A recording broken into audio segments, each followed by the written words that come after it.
நீ கௌதம் என்கிட்ட விட்டுட்டு போகும்போது உன் பார்வையில இருந்த பரிதவிப்பு ஒரு பொண்ணா என்னால உணர முடியும். நீ எனக்கும் கௌதம்க்கும் ஒரு நாள் தந்துட்டு போன. ஆனா எங்களுக்கு தேவைப்பட்டது 1 மணி நேரம் தான்.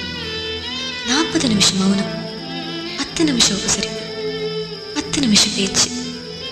பேசின 10 நிமிஷத்துலயும் அவர் வாயிலிருந்து வந்த வார்த்தை எல்லாம் குந்தவி குந்தவி குந்தவி. நான் புரிஞ்சுக்கிட்டேன் அவரோட வாழ்க்கையில நீ எந்த அளவுக்கு கலந்திருக்கேன்னு. நமக்கு ரொம்ப பிடிச்சமான பொருளை யாராவது எடுத்துக்குவாங்களோ இல்ல மிஸ்யூஸ் பண்ணிடுவாங்களோங்கிற பயத்துல தான் நம்ம அதை புத்தி புத்தி பாதுகாப்போம். ஆனா அது நம்ம கிட்ட இருக்கிறத விட இன்னும் பாதுகாப்பான இடத்துல இருக்குன்னு தெரியறப்போ நம்ம நிம்மதியா இருப்போம். அந்த நிம்மதியோட நான் இங்கிருந்து போறேன். நான் அடுத்த ஜென்மத்திலையும் கௌதம லவ் பண்ணணும். ஆனா ஐஷுவா இல்ல, குந்தவியா பிறந்து லவ்